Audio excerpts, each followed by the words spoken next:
यश पांडे जी के तरफ से 100 रुपये मैया के चरणों में समर्पित है। माँ उनके जीवन में सुख शांति लाएं, खुशियों की बौछार आए।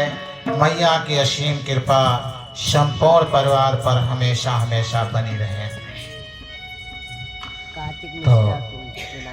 कार्तिक मिश्रा की तरफ से भी 11 रुपए का योगदान। कार्तिक मिश्रा की तरफ से 11 रुपये मैया के चरणों में समर्पित है। माँ उनके जीवन को सुखी रखें, खुशहाल रखें। मैया की असीम कृपा संपूर्ण परिवार पर हमेशा हमेशा बनी रहे। तो ये जो मानव जीवन हमें मिला है, इसमें हमको हमेशा खुश रहना चाहिए, सदैव खुश रहना चाहिए। क्योंकि आप लोगों को बता दिए कि भगवान के यहाँ परीक्षा होगी तो पहली परीक्षा यही होगी। ये जीवन दिया गया तो इसमें आप लोग खुश रहेंगे या दुखी थे, जीवन में क्या मिला आपको, आप लोग पसंद थे या नहीं पसंद थे, पीड़ा थी या शांति थी। तो सदैव खुश रहना चाहिए मानव जीवन में। और खुश हम रह नहीं सकते हैं। क्यों नहीं रह सकते हैं? जैसे बिना सूरज का हमें उजाला नहीं मिल सकता है, ऐसे हमें बिना प्रभु के चरणारविंद की सुख शांति नहीं मिल सकती, खुशी नहीं मिल सकती है। तो हमें खुश रहना, हमें हमेशा प्रसन्न रहना हमारी एक बहुत बड़ी साधना है। अगर हम हमेशा प्रसन्न रहें तो हम समझिए बहुत बड़े साधक हैं। अच्छी बात है। तो जिसका मन सदा प्रसन्न रहता है, किसका रहता है? जो प्रभु को अपना मान लेता है। प्रभु को अपना कौन कौन मानता है? कोई बताएगा? हम अपना मानते हैं? झूठे कोई हाथ उठा दे। मानते हैं प्रभु को इसलिए कि हे भगवान हमारा ये काम बन जाए, हमारी नौकरी लग जाए, लड़के की नौकरी लग जाए, लड़के की शादी हो जाए, हमें धन दौलत मिल जाए, इसलिए मानते हैं। लेकिन ये नहीं मानते कि हे प्रभु हम आपको पा जाए, कुछ मिले या न मिले लेकिन आप मुझे मिल जाएं, यह चीज होना चाहिए। तो जिन्होंने प्रभु से अपनापन कर लिया, यह मन शांत नहीं रहता है जब तक हम प्रभु से अपनापन नहीं करते हैं। और अपनापन कर लेंगे तो मन शांत हो जाएगा। अच्छा, अपनापन करते क्यों नहीं है? हमें संसार के सुख जो दिखाई देता है। संसार का सुख क्या है? अभी घर जाएंगे, बना बनाया भोजन पाएंगे, घर में सब सामान रखा है। लेकिन जब हम प्रभु को अपना मान लेंगे तो हमारे पास किसी चीज की कमी नहीं रहेगी। क्या रखा है क्या नहीं रखा है उसकी जिम्मेदारी हो जाएगी। जैसे छोटे बच्चे की जिम्मेदारी किसकी होती है? माँ की होती है। एक बार सिकंदर बादशाह पूरे देश का राजा था, तो विचार किया कि समुद्र तो हमारे देश में राज्य में ज्यादा से ज्यादा जगह कब्जा कर रखी, उससे भी लगान लेना चाहिए। पहुंच गया सिकंदर बादशाह, कहाँ पहुंच गया तो क्या मांगा? कहा कि हमें आप लगान दीजिए, कर दीजिए, क्योंकि हमारे राज्य का ज्यादा हिस्सा आपने कब्जा कर रखा है। अब जब लगान मांगा तो समुद्र से सोने चांदी की लहरों की ढेर आ गई। सिकंदर बादशाह संत वेश में लंगोट पहन कर गया था। रात में 12 बजे जब सोने चांदी की लहर आई तो हाथ जोड़कर खड़ा हुआ, कहा माँ मुझे कोई बर्तन दे दीजिए जिसमें हम भर कर ले जाएं। तो एक इतना बड़ी खोपड़ी समुद्र में से निकली, वो भरना शुरू कर दिया। और भरते भरते भरते भरते भरते भरते सुबह 4 बज गया और वो खोपड़ी नहीं भरी। सिकंदर बादशाह देखा ये तो उजाला हो रहा है, अभी लोग देख लेंगे, तो हाथ जोड़कर खड़ा हुआ, कहा हे माँ ये क्या है, ये तो भर नहीं रहा है। अंदर से आवाज आई, एक गरीब चंडाल की खोपड़ी नहीं भर रही, तुम तो इतना बड़ा बादशाह है, तुम्हारा कितना बड़ा खोपड़ी होगा, कैसे भरेगा? तो सिकंदर बादशाह ने वहीं पर हाथ जोड़ा छोड़कर चल दिया और कहा कि दुनिया वालों जब मेरा जनाजा निकलेगा, जब मेरा अर्थी निकलेगा तो क्या करना? दोनों हाथ बाहर निकाल कर लटका देना। जब अर्थी निकलेगा तो दोनों हाथ बाहर निकाल करके लटका देना, ताकि दुनिया वाले देखें कि इतना बड़ा बादशाह और खाली हाथ जा रहा है। तो जब सिकंदर बादशाह की अर्थी निकली तो उसके अर्थी में साथ में दोनों हाथ नंगे बाहर निकाल कर लटका दिए गए। इसी पर एक छोटी सी भजन हो जाए तब उसके बाद कुछ कहानी सुनाएंगे कि क्या मांगो कुछ स्थिर न रहे और देखा तो नयन जगत जल जाए। ये संसार देखते देखते छूट जाएगा, कुछ जाएगा नहीं साथ में। अगर हम भगवान से मांगते हैं तो क्या मांगे जब कुछ जाना नहीं है। या चलो इसके जगह पे यही हो जाता है, जो हमारी जिंदगी है, जो हमारी जिंदगी है ये जब खत्म होती है तो क्या होता है, जीने का ढंग आ जाता है। लेकिन अभी तो हम लोग यही देखेंगे कि संसार में क्या मांगे, कुछ हमारे साथ जाना नहीं है, लेकिन हम कुछ मांगते भी नहीं हैं और सब कुछ मिल भी जाता है।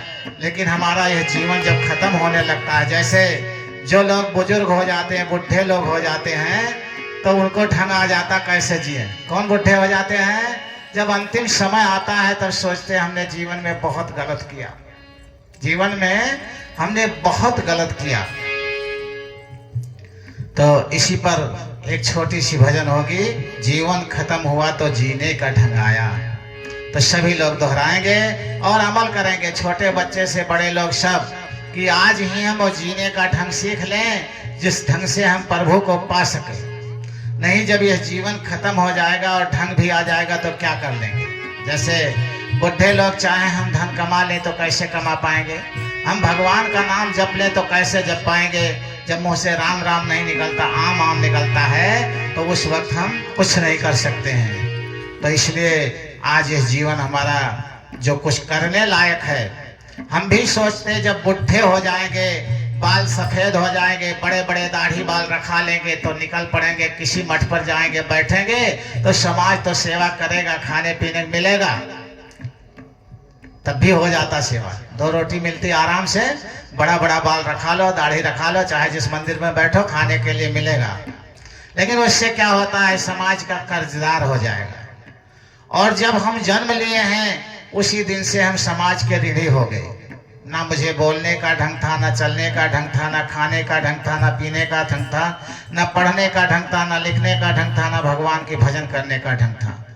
जब हम जन्म लिए तो हम किसी लायक नहीं थे, और अगर हम कुछ सीखे तो समाज में ही सीखे। उठना बैठना, बोलना, खाना पीना, पढ़ना लिखना, भजन करना सब समाज में सीखे हैं। और आज हमें समाज में आकर के समाज के कर्जदार हो गए हैं, तो समाज का कर्जा उतारना हमारा कर्तव्य है। इसी तरह से जितने मनुष्य हैं संसार में, ये सब समाज के कर्जदार हैं, और इन सब का कर्जा उतारना समाज का कर्तव्य है कि ये समाज का कर्जा उतारें। समाज का कर्जा कैसे उतारेंगे, समाज के लिए कुछ कार्य करना चाहिए, सबका कर्तव्य होता है। यहाँ तो पड़ोसी हित नहीं चाहते, समाज का हित कौन चाहेगा।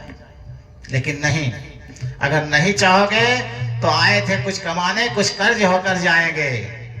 तो जीवन खत्म हुआ तो जीने का ढंग आया, जीवन खत्म हुआ जीने का ढंग आया, जीवन खत्म हुआ तो जीने का ढंग आया, जीवन खत्म हुआ जीने का ढंग आया, जीवन खत्म हुआ तो जीने का ढंग आया, जीवन खत्म हुआ जीने का ढंग आया।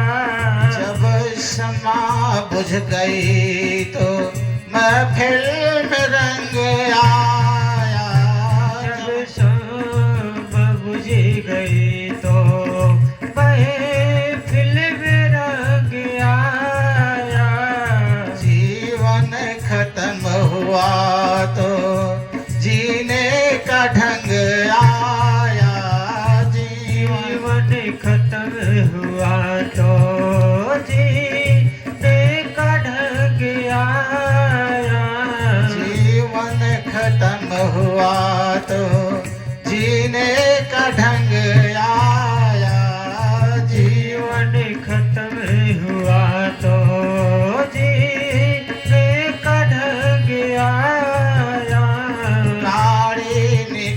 गई तो घर से चला मुसाफिर। गाड़ी निकल गई तो घर से चला मुसाफिर। गाड़ी निकल गई तो घर से चला मुसाफिर। गाड़ी निकल गई तो घर से चला मुसाफिर। मायूस हाथ मलता वापस बेरंग आया। मायूस हाथ बल कर वापस बेरंग आया। जीवन खत्म हुआ तो जीने का ढंग आया। जीवन खत्म हुआ तो जीने का ढंग आया। जीवन खत्म हुआ तो जीने का ढंग आया। जीवन खत्म हुआ तो जीने का ढंग आया। जीने का ढंग कब आया है? अरे मन की मशीनरी ने तब ठीक चलना सीखा। मन की मशीनरी ने तबे ठीक चलना सीखा। मन की मशीनरी ने तब ठीक चलना सीखा। मशीनरी ने तबे ठीक चलना सीखा। जब बूढ़े तन के हर एक पुरजे में जंग आया। जब बूढ़े तंग के हर एक पुरजे में जंग आया। जब बूढ़े तन के हर एक पुरजे में जंग आया। जब बूढ़े तन के हर एक पुरजे में जंग आया। जीवन खत्म हुआ तो जीने का रंग आया। जीवन खत्म हुआ तो जीने का ढंग आया। बड़े ध्यान से सुनिए, जब तक ये शरीर चलती है तब तक मन दौड़ता रहता है, और जब ये जंग लग जाते हैं, खच्चर पहिया पर से उठ नहीं पाते हैं, तो मन भी धीरे धीरे शांत हो जाता है। अगर यही पहले ही शांत हो जाए तो क्या बहार आ जाए, क्या भजन करने का आनंद आए। लेकिन जब तक चलने लायक रहते हैं तब तक ये मन हमको तंग कर डालता है, और इसी मन को शांत करने के लिए संत महात्मा हमेशा बताते हैं कि इस मन को प्रभु के चरणाबिंदों में समर्पित कर दो, भगवत प्रेम में लगा दो, उस मालिक परम पिता परमात्मा से अपना संबंध जोड़ लो। जो दुनिया से संबंध जोड़ रखे हो वो संबंध परमात्मा से जोड़ लो। अब परमात्मा से संबंध जोड़ने का तरीका क्या है, इसके बारे में हम ही लोग बता सकते हैं, और कोई भी संत महात्मा बता सकता है। केवल एक नाम रूपी डोरी पकड़ लो, सभी लोग पकड़ लो, सतगुरु के नाम को श्वासों श्वासों से सुमिरन करना शुरू कर दो। तो जागत में सुमिरन करे और सोवत में मन लाए, और सूरत डोर लागी रहे तार टूट ना जाए। जो सतगुरु वाले हैं, जिसने सतगुरु का नाम पाया है, उस नाम को इस सांसों से जोड़ दो, उस नाम को इस सांसों से जोड़ दो। जागत में सुमिरन करो और सोवत में मन लाए, और सूरत डोर लागी रहे तार टूट ना जाए। उस परमात्मा से संबंध एक क्षण के लिए टूटने ना पाए। मैं कहता हूं संसार में कोई चीज तुम्हारे लिए दुर्लभ नहीं होगा। अगर ना मानो तो देख लो, एक कौड़ी लेकर के नहीं निकला हूं, लेकिन आज मुझे किसी चीज की कमी नहीं है, और एक कौड़ी है भी नहीं, लेकिन कमी भी नहीं है। तो इसी तरह से जब आप लोग अपने दिल में एक ही लक्ष्य बना लें कि जब तक जागेंगे तब तक श्वासों से उस नाम को जोड़ देंगे। किस नाम को? जिसको जिसको सतगुरु ने नाम दिया है। जैसे 11 लोगों को यहाँ पर भी दिया है, लाखों लोगों को दुनिया में दिया है, ऐसे तमाम सतगुरु हमारे जैसे लाखों सतगुरु हैं और उस पवित्र नाम को बताते हैं। जो ध्यान लगाने की विधि बताया है, 10-20 मिनट ध्यान लगाना शुरू कर दो, उसका रस मिल जाएगा। कोई पिए राम रस प्यासा, वो प्यासा रस मिल जाएगा, आनंद आने लगेगा। तो फिर करने की जरूरत नहीं है, अपने आप पीना शुरू कर दोगे। नाम हो गया, ध्यान हो गया, नित्य पूजन बताए हैं, 10-20 मिनट सुबह शाम करना शुरू कर दो। मैं कहता हूं निहाल हो जाओगे, खुशहाल हो जाओगे और लगेगा कि यज्ञ का फल तो मुझे ही मिल गया, जिसको सतगुरु का नाम मिल गया। ना मैंने हंसकर सीखा है और ना रोकर सीखा है, जो कुछ सीखा है अपने सतगुरु का होकर सीखा है। एक बार बोलो परम पूज्य गुरुदेव की जय हो, आदि शक्ति मैया महाकाली की जय हो।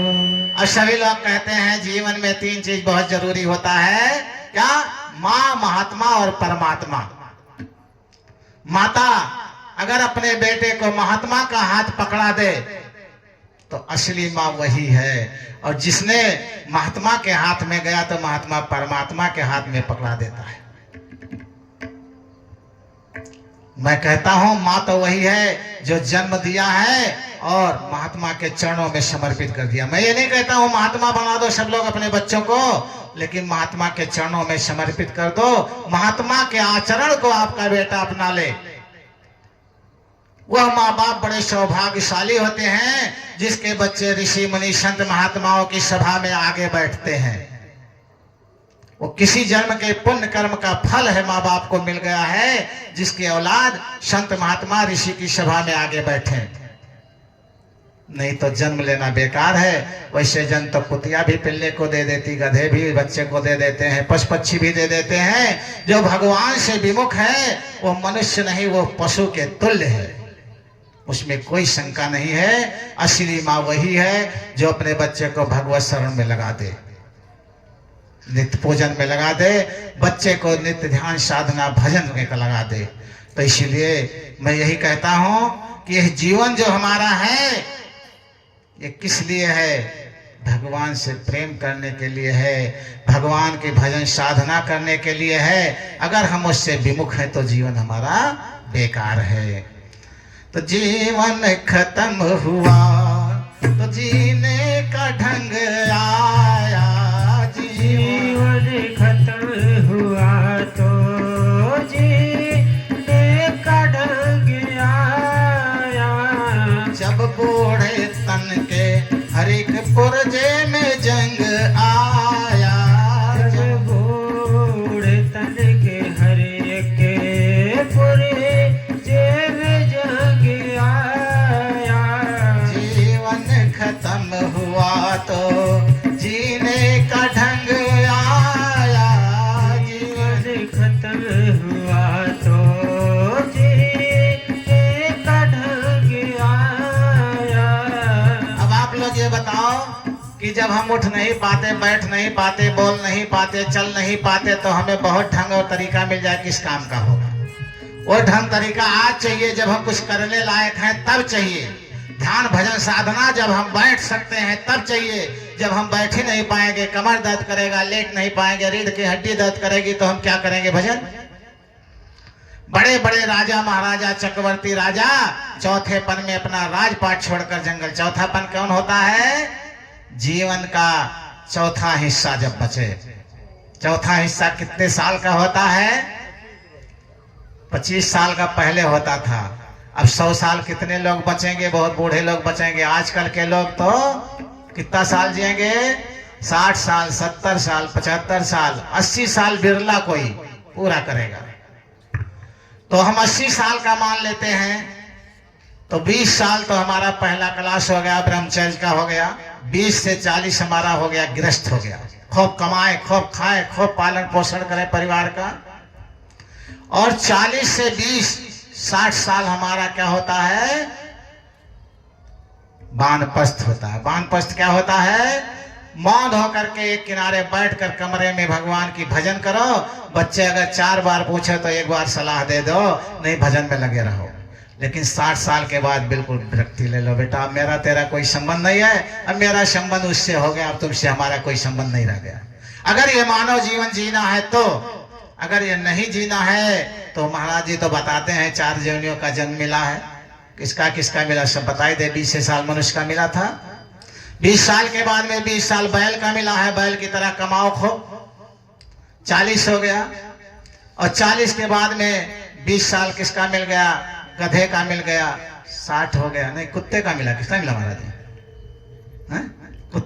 कुत्ते का मिल गया। खूब भौंको, खूब चिल्लाओ, खूब झगड़ा करो लड़कों से। और उसके बाद में जब उसमें भी नहीं मानोगे तो वो मिला उल्लू का, सारे लड़के उल्लू की तरह बैठ टुकुर टुकुर ताका करो, जो कहा तो सुना करो। क्या करोगे, बोलोगे तो झापड़ मरबो करेंगे। तो वो जिंदगी जीना हो तो उससे अच्छा यही है कि प्रभु के चरणों में चले जाओ और जीने का ढंग मिल जाएगा। तो जीवन खत्म हुआ तो जीने का ढंग आया, जीवन खत्म हुआ तो जीने का ढंग आया। फुर्सत के वक्त में ना सुमिरन का वक्त पाया, फुर्सत वक्त के ना सुमिरन का वक्त पाया। फुर्सत के वक्त में ना सुमिरन का वक्त पाया, फुर्सत के वक्त में ना सुमिरन का वक्त पाया।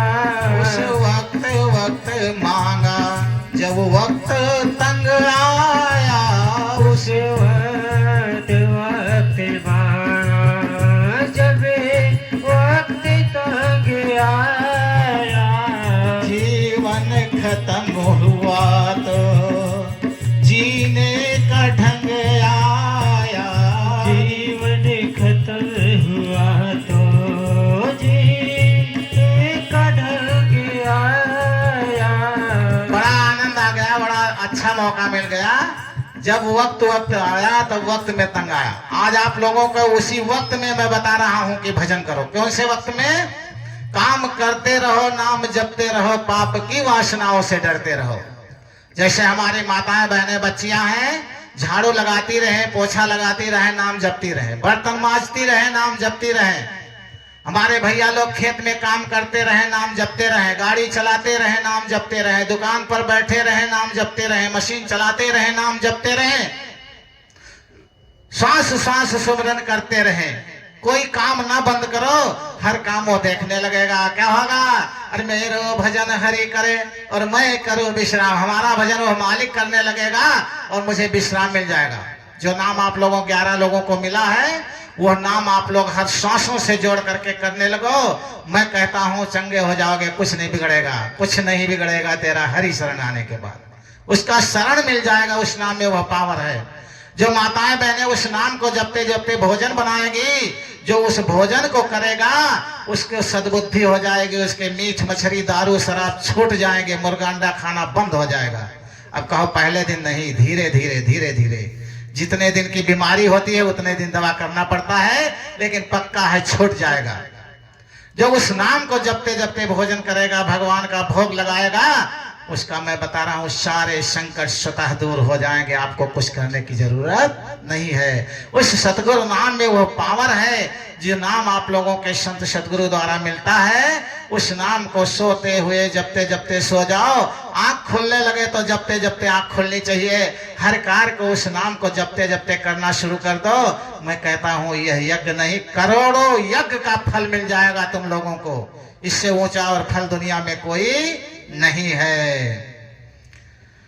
तो जब से वक्त मांगा, जब वक्त तंग आया, वक्त मांगा जब वक्त आया। जीवन खत्म हुआ तो जीने का ढंग आया, जीवन खत्म हुआ तो जीने का ढंग आया।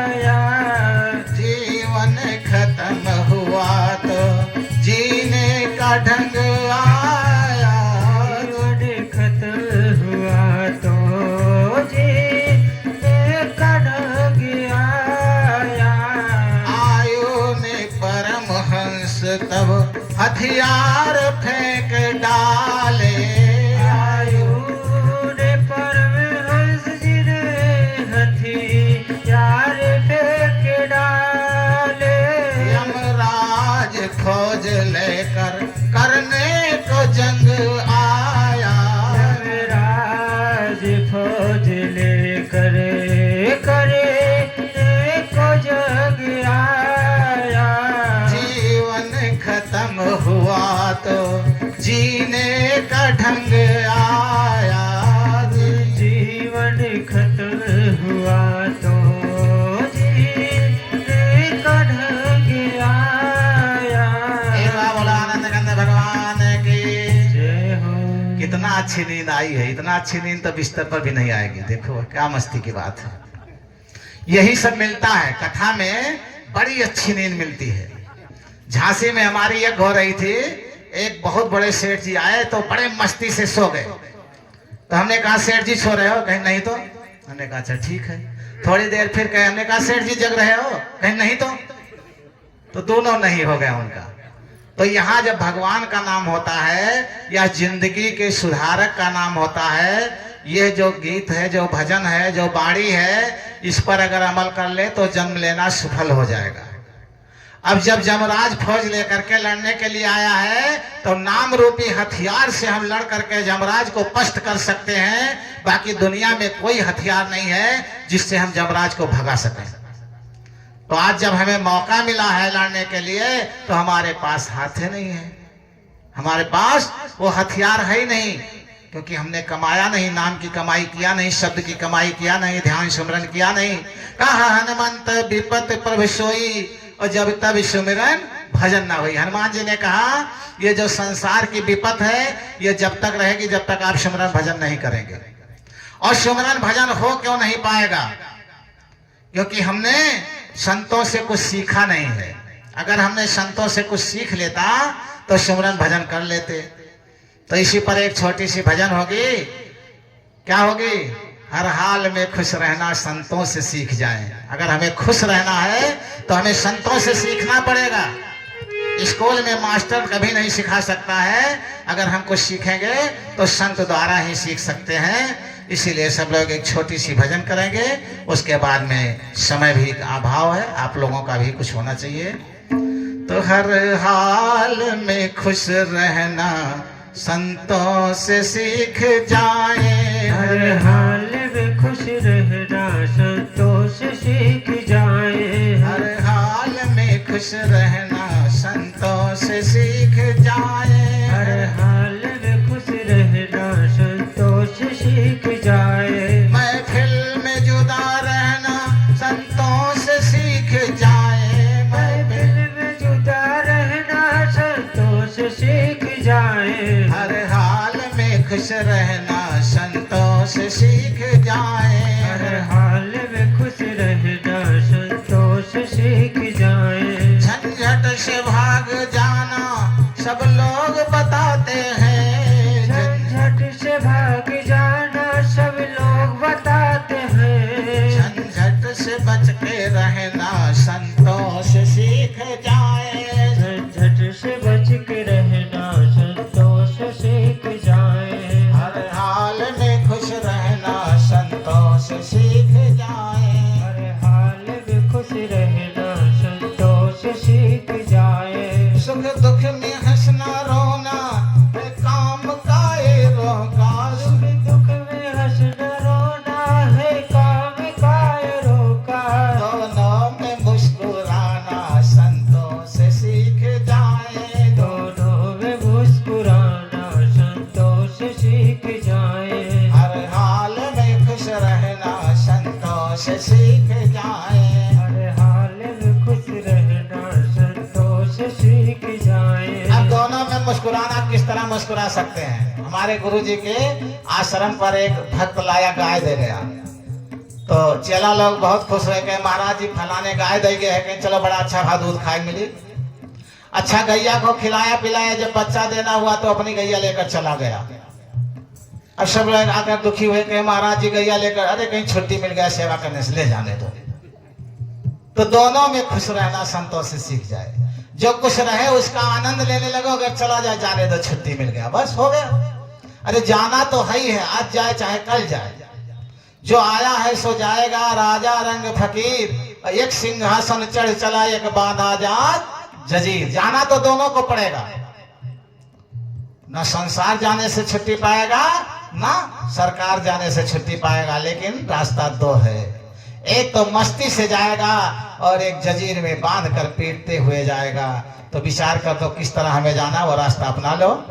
तो इसी तरह से जब हमारा संसार में सब कुछ जाने है, तो चाहे आज जाए कोई, कल जाए कोई, परसों जाए कोई, नरसों जाए, उसकी चिंता क्या करने की जरूरत है। हमें कहाँ जाना है इसकी व्यवस्था करना है, अपने किराए की व्यवस्था करना है। तो सुख दुख में हंसना रोना है, काम काए रोका। सुख दुख में हंसना रोना है, काम काए रोका। दोनों में मुस्कुराना संतों से सीख जाए, दोनों में मुस्कुराना संतों से सीख जाए। हर हाल में खुश रहना संतों से सीख जाए, हर हाल में खुश रहना संतों से सीख जाए। महफिल में जुदा रहना संतों से सीख जाए, महफिल में जुदा रहना संतों से सीख जाए। मरने के बाद मुक्ति सब लोग बताते हैं, मरने के बाद मुक्ति सब लोग बताते हैं। जीते जी मुक्त रहना संतों से सीख जाए, जीते जी मुक्त रहना संतों से सीख जाए। हर हाल में खुश रहना संतों से सीख जाए। हर हाल में खुश रहना संतों से सीख जाए। सब लोग कहते हैं कि मरने के बाद किसकी मुक्ति हुई किसकी नहीं मुक्ति हुई। अगर यह देखना है तो जीते जी जो मुक्त हो गया उसी की मुक्ति हुई, जो नहीं मुक्त हुआ उसकी मुक्ति नहीं हुई। ये संतों से सीख लें। अब संत तो बताते हैं लेकिन आप मान नहीं पाएंगे। इसलिए नहीं मान पाएंगे क्योंकि नाम की कमाई नहीं है, शब्द की कमाई नहीं है। अगर आप भी नाम की कमाई, शब्द की कमाई करना शुरू कर दें तो आपको भी यह ज्ञान हो जाएगा, ये सब छूट जाना है, चाहे आज छूटे चाहे कल छूटे। ये शरीर भी छूट जाएगी, क्या मांगो कुछ स्थिर न रही, और देखत नयन चला जग जाए। ये ज्ञान हो जाएगा कि एक क्षण में सब छूट जाना है। हमें लोगों को भी ममता नहीं, समता हो जाती है, लेकिन ममता नहीं होती। इसी तरह से आप लोग भी समता करना शुरू कर दें। जैसे पड़ोसी के बच्चा है वैसे अपना बच्चा भी मान लें, अभी खुशहाल हो जाए। क्योंकि छूट तो जाएगा उसका बच्चा, अपना बच्चा, लेकिन अपने को मान रखे, लग रहा है छूटेगा नहीं, साथ में जाएगा मेरे। वही जो है जीते जी मुक्त रहना संतों से सीख जाए। संतों से सीखना है तो वही शब्द की कमाई, नाम की कमाई, ध्यान साधना की कमाई संतों से सीख लें और जीते जी मुक्त हो जाओगे। दोनों में हंसना रोना, जो सुख दुख में हंसते रोते हैं वही दोनों में मुस्कुराते रहेंगे। अगर कुछ चला गया तब भी हंसते, अरे ये तो जाने था, उसी का था, वो ले लिया, परमात्मा का था, परमात्मा ले लिया, हमारा तो था नहीं। अगर कुछ मिल जाए तो ये परमात्मा का है, पता नहीं कब ले लेगा, क्या पता है कब ले ले। दोनों में खुश हो जाएं तो सुख दुख में हंसना रोना है, काम काए रोका। सुख दुख में हंसना रोना है, काम काए रोका।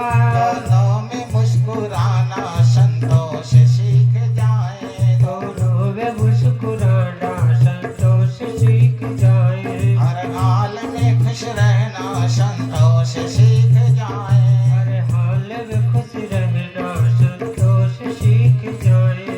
मरने के बाद मुक्ति सब लोग बताते हैं, मरने के बाद मुक्ति सब लोग बताते हैं। जीते जी मुक्त रहना संतों से सीख जाए, जीते जी मुक्त रहना संतों से सीख जाए। हर हाल में खुश रहना संतों से सीख जाए, हर हाल में खुश रहना संतों से सीख जाए। दुनिया के लोग दौलत पाकर के मुस्कुराते, दुनिया के लोग दौलत पाकर के मुस्कुराते। पर भिक्षु बन के हंसना संतों से सीख जाए, पर भिक्षु बन के हंसना संतों से सीख जाए। हर हाल में खुश रहना संतों से सीख जाए। हर हाल में खुश रहना संतों से सीख जाए। एक बार बोला आनंद कंद भगवान देखा एक बार भिक्षु बन के हंसना, एक जो है हमने देखा एक स्टेशन पर एक लंगड़ा था, उसका यही जंघे से एक पाँव नहीं था, बैसाखी लेकर के और हंसते हुए भिक्षा मांग रहा था। हम देखे तो हमें बड़ी खुशी हुई। हमने कहा इसका एक पैर नहीं फिर भी इतना खुश है। हमने उससे पूछा, हमने कहा भैया तुम इतना खुश क्यों हो, तुम्हारा तो एक पैर भी नहीं कहता। मैं परमात्मा को शुक्रिया देता हूँ, अगर कहीं दूसरा पैर भी मेरा कट जाता तो आप लोगों को दर्शन कैसे पाते, भिक्षा कैसे मांगते। लेकिन परमात्मा ने मेरा दूसरा पैर बचा दिया है, इसलिए मैं हमेशा खुश रहता हूँ और उसका एहसान मानता हूँ कि हे मालिक आपने मेरे साथ बड़ा अच्छा कार्य किया जो हमारा एक पैर छोड़ दिया। अगर दूसरा कट गया होता तो मुझे बड़ी मुसीबत होती। और हम लोगों को दोनों पैर दोनों हाथ दे रखा परमात्मा, और उसके बाद हम दुख ही रहते हैं। बताइए कितना कष्ट की बात है। और उसको एक ही पैर देकर रखा था तभी खुश था। तो हमेशा हमें उस परमात्मा को शुक्रिया देना चाहिए और उस परमात्मा को क्या करना चाहिए, एहसान मानना चाहिए। हे मालिक, हे परमात्मा, आपने मुझे मनुष्य जीवन दिया है, इसका मैं एहसानमंद हूँ, ये एहसान मैं कभी भूल नहीं सकता हूँ। अगर इसके जगह मुझे पेड़ पौधे भेड़ बकरिया कुत्ते बिल्ली कीड़े मकोड़े बना देते तो मैं क्या कर पाता, मैं तुम्हारा नाम कैसे ले पाता, मैं कथा भजन कैसे सुन पाता, कैसे कर पाता। आज मुझे आप मंदिर में जाने लायक बना दिए, संतों के पास जाने लायक बना दिए, भगवान की कथा सुनने लायक बना दिए, तो इसलिए मैं आपका एहसानमंद हूँ। आप मुझे अपने में मिला लो, मुझे अपना लो परमात्मा, अपने से दूर ना करो। 10-20 मिनट बैठना और रोना शुरू कर दो, उस परमात्मा का नाम लेना शुरू कर दो। मैं कहता हूँ ये खुशियाँ, जब आपके घर में कोई मर जाता है और रोते हैं और कोई पूछता है अच्छा लगता है रोना, तो क्या करेंगे, उसको मारेंगे 2 डंडा उठ करके कि हमारा तो परिवार मर गया, कहते रोना अच्छा लगता है। और कहीं बैठ करके परमात्मा का नाम लेकर के बैठ कर रोने लगो तो क्या होगा, रोने के बाद इतना खुशी आती है, इतना खुशी आती है जिस खुशी को कभी कहा नहीं जा सकता। ये भक्ति का पहला लाइन है।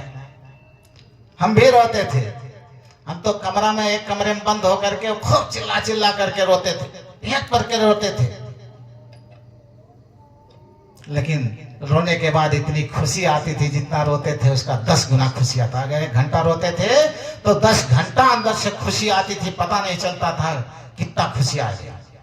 आप लोग 10 मिनट रो करके दो ना, जो नाम दिए हैं उस नाम को जप करके और उसी नाम को लेकर के रो। हे परमात्मा, हमें अपने से दूर ना करना। उस नाम में वो पावर है जो सतगुरु नाम देता है कि उस नाम को लेकर के और पिहक पिहक करके रोने लगो। उसकी हिम्मत नहीं है कि तुम्हें उसके पास जाने की जरूरत हो, तुम्हें पास दौड़ा चला आएगा। लेकिन रोते भी हैं तो किसके लिए रोते हैं, घर के लिए रोते हैं, एक कमरा और बन जाए, खेत के लिए रोते हैं 1 बीघा और खरीद लें, मकान के लिए रोते हैं, बिल्डिंग के लिए रोते हैं, बैंक बैलेंस के लिए रोते हैं, बच्चे की नौकरी के लिए रोते हैं। लेकिन कभी परमात्मा के लिए रो करके देखो, दुनिया की सारी खुशियां फीकी पड़ जाएंगी जिस क्षण आप लोग परमात्मा के लिए रोना शुरू कर देंगे। एक बार बोलो आनंद कंद भगवान की जय हो। श्री कृष्ण गोविंद।